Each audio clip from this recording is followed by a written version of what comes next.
আসসালামু আলাইকুম রহমতুল্লাহি ওবারাকাতুহ। এমকেএস ইসলামিক চ্যানেলে স্বাগতম। প্রিয় দর্শক, আজ আমরা এক নজরে কোরআন বইয়ের ২৬ নম্বর পৃষ্ঠা থেকে ৩০ নম্বর পৃষ্ঠা পর্যন্ত সূরা ফাতিহা নিয়ে আলোচনা করব ইনশাআল্লাহ। সূরা ফাতিহার শুরু এবং শেষ সম্পর্ক। সূরার শুরুতে রব হিসেবে আল্লাহ তার কাজ বা দায়িত্বের কথা জানিয়েছেন, সেটা হলো বিশ্বজগৎ পরিচালনা করা ও বান্দার প্রয়োজন মেটানো। আর শেষে আবদ বা বান্দা হিসেবে আমাদের দায়িত্ব ও কাজের কথা মনে করিয়ে দিয়েছেন, তা হলো কেবল তারই দাসত্ব করা। অন্য সূরার সঙ্গে সম্পর্ক। সূরা ফাতিহার সম্পর্ক বিশেষ কোনো সূরার সঙ্গে নয়, বরং কোরআনের সবগুলো সূরার সঙ্গেই এর কিছু না কিছু সম্পর্ক আছে। মূলত সূরা ফাতিহার পর বাকি যে ১১৩টি সূরা, সেগুলো সূরা ফাতিহারই বিস্তারিত ব্যাখ্যা। এজন্য নামাজে সূরা ফাতিহার সঙ্গে অন্য যে কোনো সূরা মিলিয়ে পড়তে হয়। শানে নজুল।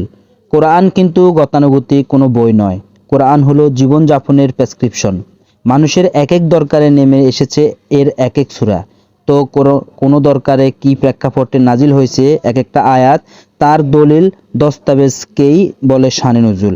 প্রায় সবগুলো বিশুদ্ধ তাফসির গেটেও সূরা ফাতিহার এরকম কোনো শানে নজুলের সন্ধান মেলেনি। বোঝাই যাচ্ছে সূরা ফাতিহা বিশেষ কোনো উপলক্ষ নিয়ে নাজিল হয়নি। ওটা বরং মহান রবের পক্ষ থেকে মুসলিম উম্মাহর জন্য এক বিস্ময়কর উপহার। তবে হ্যাঁ, সূরা ফাতিহা যখন নাজিল হয় তখনকার মক্কার চাল চিত্র ঘাটাঘাটি করলে কিছু ব্যাপার বুঝতে পারা যায়। যেমন তখন পবিত্র কাবাঘরের আশেপাশে বিস্তর মূর্তি পূজা হতো।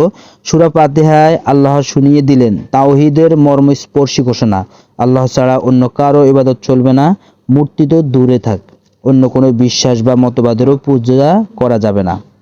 আবার ইসলামের ছায়াতলে আসায় তখনকার মুশরিকরা মুসলিমদের উপর অকথ্য নির্যাতন চালাচ্ছিল। সূরা ফাতিহায় আল্লাহ শুনালেন সান্ত্বনার বাণী, একটু সবুর করো, বিচার দিনে যার যা পাওনা সব মিটিয়ে দেওয়া হবে। আর শেষমেশ সরল পথ চাইতে বলার মাধ্যমে সমগ্র মুসলিম জাতিকে তিনি গেঁথে দিলেন একই সুতোয়। আমাদের তাই একটাই পরিচয়, প্রত্যেককে সরল পথের অনুসারী, ঐক্যবদ্ধ এক জাতি। দেখুন সূরা নাহল 89 পৃষ্ঠা 89 আয়াত, বুখারী হাদিস 5006, মুসলিম হাদিস 806, 1715, 2586। সিগমেন্ট। আল্লাহ। প্রথম অংশে আল্লাহ নিজের পরিচয় দিয়েছেন, আল্লাহ ও বান্দা। মাঝের অংশে আল্লাহ ও বান্দার মাঝে যে চুক্তি তা মনে করিয়ে দেওয়া হয়েছে, বান্দা। আর শেষ অংশে তুলে ধরা হয়েছে বান্দার পরিচয়। ফজিলত। কোরআনের সবচাইতে মর্যাদাপূর্ণ সূরা। নবীজি এক সাহাবীকে বললেন, আযমা সূরাতিন ফিল কুরআনি লা উআল্লিমান্নাকা, আমি তোমাকে কোরআনের সবচেয়ে মহিমান্বিত একটি সূরা শেখাবো। সেই সূরাটি হলো সূরাতুল ফাতিহা। বুখারী হাদিস 4474। রোগের চিকিৎসা। রাসূল সাল্লাল্লাহু আলাইহি সাল্লাম বলেন, ফাতিহাতুল কিতাবি শিফাউম মিন কুল্লি সুম্মি, সূরা ফাতিহা সমস্ত রোগের চিকিৎসা। ইবনে কাসির তাফসির 1 নম্বর খণ্ডের 146 নম্বর পৃষ্ঠা। উজ্জ্বল আলো। একবার জিবরিল আলাইহিস সালাম এর সঙ্গে বসেছিলেন নবীজি। এমন সময় আসমানের একটি দরজা খোলার আওয়াজ শোনা গেল। এই দরজাটি এর আগে কখনো খোলা হয়নি। তখন ওটা দিয়ে নেমে এলেন এক ফেরেশতা। নবীজিকে সালাম দিয়ে বললেন, হে আল্লাহর রাসূল, দুটো আলোর সুসংবাদ গ্রহণ করুন। যে আলো দুটো শুধু আপনাকেই দেওয়া হয়েছে, আপনার আগের কোনো নবীকে দেওয়া হয়নি।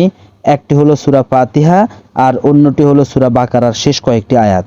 ওখান থেকে একটি হরফ পাঠ করলেও বিনিময়ে আপনাকে প্রতিদান দেওয়া হবে। মুসলিম হাদিস 806। Cause and effect. বিশ্বজগৎ নিয়ে আপনি যত বেশি চিন্তা ভাবনা করবেন, আল্লাহ তাআলাকে তত বেশি চিনতে পারবেন। গতিপথ। সেন্ট্রাল থিম, পূর্ণাঙ্গ প্রার্থনা। সর্বশক্তিমান আল্লাহর কাছে সঠিক পথ ও সফলতা চাওয়া। 1. আল্লাহর ক্ষমতা ও অনুগ্রহের স্বীকৃতি। আল্লাহ বিশ্বজগতের অধিপতি, রাজাধিরাজ। এই বিশেষণ শুধু তার বেলাতেই সাজে। তবে অসীম ক্ষমতার অধিকারী হলেও তিনি তার বান্দাদের বেলায় ভীষণ দয়াবান, প্রশংসা কেবল তারই। 2. বিচার দিবসের সত্যায়ন। একমাত্র আল্লাহই এই বিশ্বজগৎ সৃষ্টি করেছেন। তিনি তার বান্দাদের আলো বাতাস পানি জুগিয়ে যাচ্ছেন, আর তিনিই কিয়ামতের দিন বান্দার সকল কাজের হিসাব বুঝে নেবেন। 3. দাসত্ব ঘোষণা ও সাহায্য প্রার্থনা। মহামহিম এই রবের সামনেই কেবল মানুষ মাথা নোয়াতে পারে, আর সাহায্য চাইতে পারে শুধু তার কাছেই। 4. সঠিক পথের দিশা। তার কাছে সাহায্য চাইতে হবে, তিনি যেন আমাদেরকে সঠিক পথের দিশা দেন, সেই সাথে বিপদ থেকে যেন আমাদেরকে দূরে সরিয়ে রাখেন। Case study. সূরা ফাতিহায় গোটা মানব জাতিকে ৩ দলে ভাগ করা হয়েছে। ১. সঠিক পথ প্রাপ্ত, এদের জ্ঞান আছে ও সে অনুযায়ী কাজ করে নবী রাসূল, সিদ্দিক, শহীদ ও সৎ বান্দাগণ। ২. আল্লাহর গজব প্রাপ্ত, জ্ঞান আছে ঠিকই কিন্তু সে অনুযায়ী কাজ করে না, ইহুদিরা এই দলের আওতায়। ৩. পথভ্রষ্ট, এরা টুকটাক ধর্মকর্ম করে কিন্তু সেটা জ্ঞানের ভিত্তিতে নয়, মানে আমল আছে কিন্তু ইলম নেই।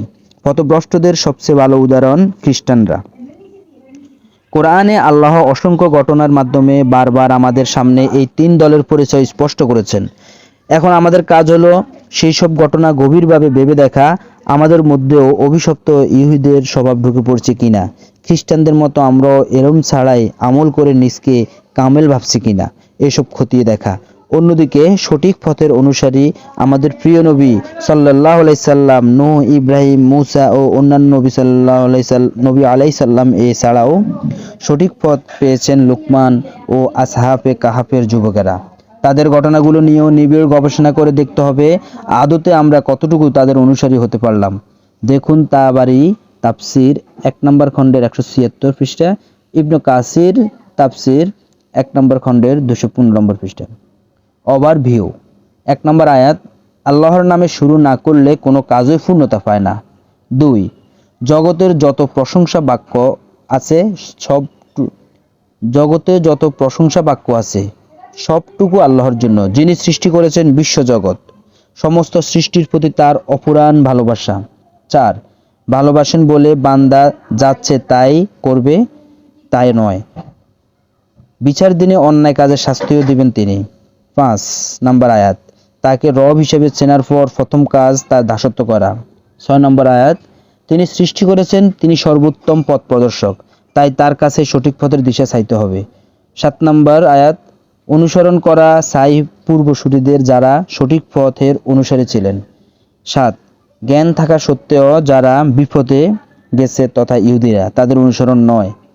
আর জ্ঞান না থাকার কারণে যারা পথভ্রষ্ট হয়েছে তথা খ্রিস্টানরা, ওদেরও অনুসরণ নয়। রিফ্লেকশন বা তাদাব্বুর। বিসমিল্লাহ কথাটি শুনতে খুব ছোট কিন্তু ভীষণ পাওয়ারফুল। এটা আপনাকে সরাসরি আল্লাহ তাআলার সঙ্গে নেটওয়ার্কিং করিয়ে দেয়। কোনো কাজের শুরুতে বিসমিল্লাহ বলা মানে কাজটি এখন আর আপনার একার নয়, বরং আপনার সাহায্যে এগিয়ে আসবেন আল্লাহ নিজেই। তখন বসে না থেকে এগিয়ে আসবেন ফেরেশতারাও। এখানেই শেষ নয়, বিশ্বজগতের সবকিছু আপনার কাজটি বেগবান করতে হবে, হয়ে উঠবে তৎপর।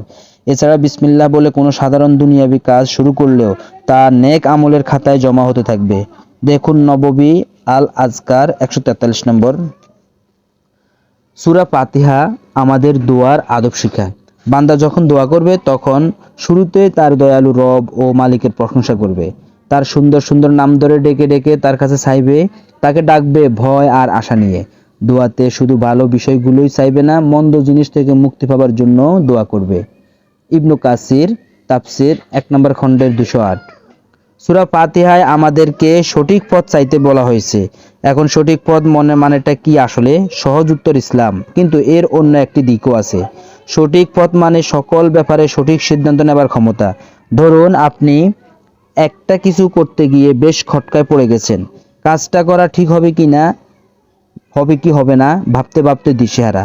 ওই সময়ে ইহদিনাস সিরাতাল মুস্তাকিম, আমাকে সঠিক পথ দেখাও, এই ছোট্ট দোয়াটি আপনার জন্য আধার রাতে মশাল হয়ে হাজির হবে। আপনি পরিষ্কার বুঝতে পারবেন কাজটা করা আদৌ ঠিক হচ্ছে কিনা। তাই যে কোনো সিদ্ধান্ত নেবার আগে একবার হলেও পড়ে নিন সূরা ফাতিহা। তাবারি তাফসির ১ নম্বর খণ্ডের ১৭৪ পৃষ্ঠা। আল্লাহ শব্দটি এসেছে ইলাহুন, ইলাহ থেকে। ইলাহ মানে এমন একটি সত্তা যার দাসত্ব করে সবকিছু এবং যার ইবাদত করে সমস্ত সৃষ্টি। ওয়াল্লাযী ইয়ালাহুহু কুল্লু শাইইন ওয়া ইয়াবুদুহু কুল্লু খলকিন। দেখুন তাবারি তাফসির ১ নম্বর খণ্ডের ১২১। রহমান ও রহিম দুটো শব্দই রেহেম থেকে এসেছে। রেহেম মানে মায়ের গর্ভ, মা তার গর্ভে ধরেন বলেই সন্তানকে এত ভালোবাসেন। সেখান থেকেই শব্দ দুটোর অর্থ দয়া করুন, ভালোবাসা, দয়া, করুণা, ভালোবাসা। তবে রহমান বলতে সাধারণ অর্থে ভালোবাসা বোঝায়, যেটা ক্ষণস্থায়ী ও সকল সৃষ্টির জন্য। আব্দুল্লাহ ইবনু আব্বাস রাদিয়াল্লাহু তাআলা বলেন, আল্লাহ তাআলার রহমান নামটি এই দুনিয়ার বেলায় প্রযোজ্য। তার মানে দুনিয়াতে তিনি কাউকে তার করুণা থেকে দূরে ঠেলে দেন না। একজন মুমিনকে যেমন রিজিক দেন, বাতাস, অক্সিজেন, খাবার বা পানি, একজন কাফেরকেও তিনি এসব নিয়ামত ভোগ করার সুযোগ দেন। কিন্তু পরকালে তিনি তার রহমান গুণটি প্রকাশ করবেন না। মানে অবাধ্য কাফির মুশরিকদের জন্য সেদিন তার কোনো দয়া বা ভালোবাসার ছিটেফোঁটাও থাকবে না। দেখুন জাজ্জাজ তাফসিরু আসমাইল্লাহিল হুসনা 27 থেকে 28। আল্লাহু কিছু শব্দ জানতে হয়। রহমান, রহিম, ইবাদত। রহিম বলতে বিশেষ রকমের ভালোবাসা বোঝায়, যেটা চিরস্থায়ী ও কেবল মুমিন বান্দার জন্য।